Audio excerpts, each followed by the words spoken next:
আমার দিনের নবী ওইখান থেকে আস্তে আস্তে উঠে উঠে গুটি গুটি পায় আমার নবী মদিনার মসজিদে চলে এসেছে। আব্বা জান গো, সাহাবীরা মদিনার বারান্দায় বসে আছে মসজিদে। আল্লাহর নবী দেখে সব সাহাবীর চোখের পানি ঝরঝর করে পড়ছে। আমার নবী ঢুকেছে, সাহাবীরা দাঁড়িয়ে আজকে নবীকে বলে না সম্মাননা করলে সালাম দিলেন। আমার নবী ভাগ দেখে বলে বাবা তোর এমন করে কাঁদছো কেন, কারণটা কি?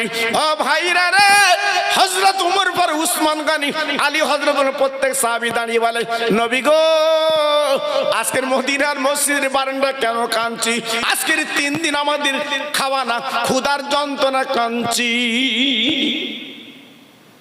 3 দিন আমাদের পেটে কোনো দানা পানি নেই, কি করব? ও ভাইরা রে, বিশ্বনবী ডেকে বলে বাবা মোর তুমি দেরি করো না। আমার একটা সাহাবী আবু আইয়ুব আনসারীকে ডেকে কেন বাবা? আবু আইয়ুব আনসারী ছিল ধনী মানুষ, ওনাকে যখন ডাক দিলেন আমার দিনের নবী মধুর নবী ডেকে বলে আবু আইয়ুব আনসারী তুমি যখন আমার কাছে এসেছো বাবা যাও যাও তুমি বাড়ি যাও, বাড়ি যাও, আমাদের জন্য কিছু খাবার ব্যবস্থা করো, আমরা তোমার বাড়ি আজকের মেহমান হব। বাবা যাও, তোমার বাড়িতে আজকের আমরা খাবো, যাও। ও ভাইরা রে, বিশ্বনবী নিজে যখন দাওয়াত নিয়েছে গো, আবু আইয়ুব আনসারী বুকটা ভরে গেছে, ছুটে ছুটে বাড়ি গেল, ছুটে ছুটে বাড়ি গেল। বিবির ডেকে বলে বিবি গো একটা বড় বকরি ধরো, জবাই করে দিচ্ছি, সুন্দর করে রান্না করো, আর জবের আটা তুমি সুন্দর করে বাবা রুটি তৈরি করো, আমার দিনের নবী সাহাবীরা আজকের আমার বাড়ি মেহমান। আল্লাহর নবী রহমতের নবী তিনি আসবেন, কি আনন্দ, কি আনন্দ, কি খুশি, কি খুশি। সঙ্গে সঙ্গে রান্না বান্না শুরু করে দিয়েছে। বাবা যেমন রুটি তেমন গোস্ত কষা কষা করে ভুনা করতে লেগেছে। আমার নবী আবু আইয়ুব আনসারীর বাড়ি সাহাবী দিলে পৌঁছে গেছে। ও ভাইরা রে, কত কষ্ট দিনের নবী। এইবার বাবা নাস্তা বিছানা পেতে দিয়েছে, বাবা দস্তরখানা পেতে দিয়েছে, গোস্ত আর রুটি দেবে।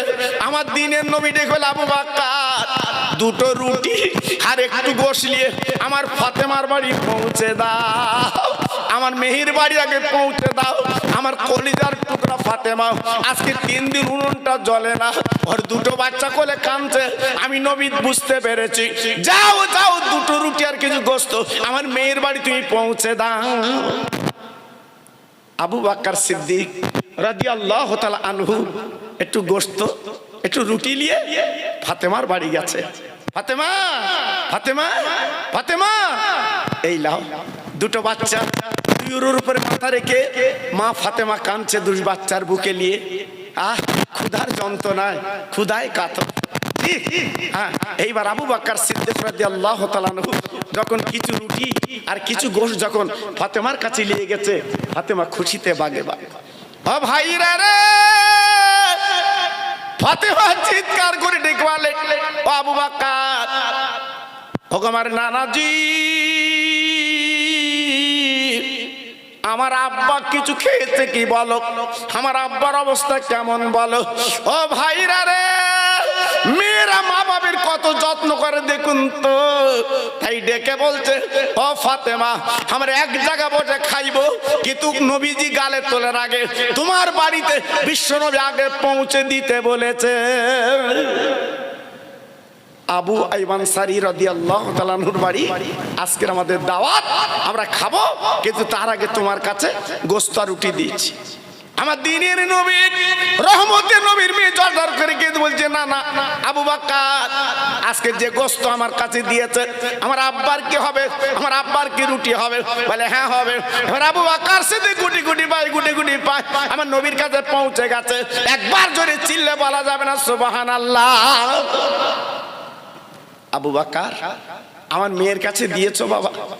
যে হুজুর দিয়ে এসেছি।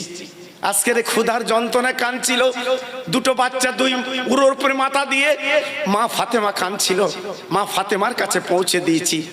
জি আল্লাহর নবীর সাহাবী আবু আইয়ুব আনসারী রাদিয়াল্লাহু তাআলা আনহু যখন খেতে দিলেন, আমার নবী পাক খাবার পরে দোয়া করতে লাগলেন, আল্লাহ আমার আবু আইয়ুব আনসারীকে আরো লাখ লাখ টাকার মালিক তুমি বানিয়ে দাও।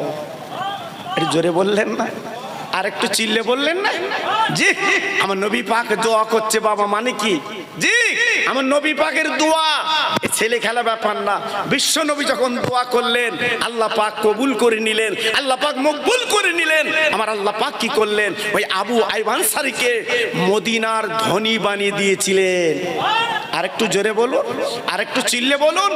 তাই আজকের আমি আপনাদের কাছে বলতে চাচ্ছি বাবা, আমার স্নেহের শান্টু আজকের প্রতি বছরে আমি কয়েক বছর আসছি, যে দেখেছেন ওর মনটা কি তো অন্যরকম বাবা। আজকের কতটা খরচ দেখেন বাবা। আজকে রাজাপুরে অনেক ভাই তো আছে বাবা, আমি তো বিভিন্ন ডিস্ট্রিক্ট বিভিন্ন জেলায় যাই আপনাদের দোয়া, বাংলাদেশ থেকে শুরু করে আসাম থেকে শুরু করে আপনাদের দোয়া, জি আল্লাহ আমাকে নিয়ে যায়। কিন্তু এর মন মানসিকতা সামনে বলা ঠিক না, আলাদা, এ যেন অন্যরকম। জি আমার বলে হ্যাঁ বাবু টাকা কি করব, টাকা কি করব? আজ আমার ছোট ভাইটা বেঁচে থাকলে সেও তো খেত। আহ, এই যে মন, এই যে প্রাণ, আজকের বলুন গতকালকে হলো না, আল্লাহর কি ইচ্ছা দেখেন, যেসব আলেমদের দাওয়াত ছিল সব আলেম এসে গেছে বাবা, সব আলেম এসে গেছে। এর একটা নিয়ত, এর একটা মন মানসিকতা আলাদা বাবা, সবাই পারে না। জি, আর আপনারা জানেন আমি তো একটা করে জলসা করি বাবা, একটা জলসা হলে আমি দুটো লেইনে বাবা।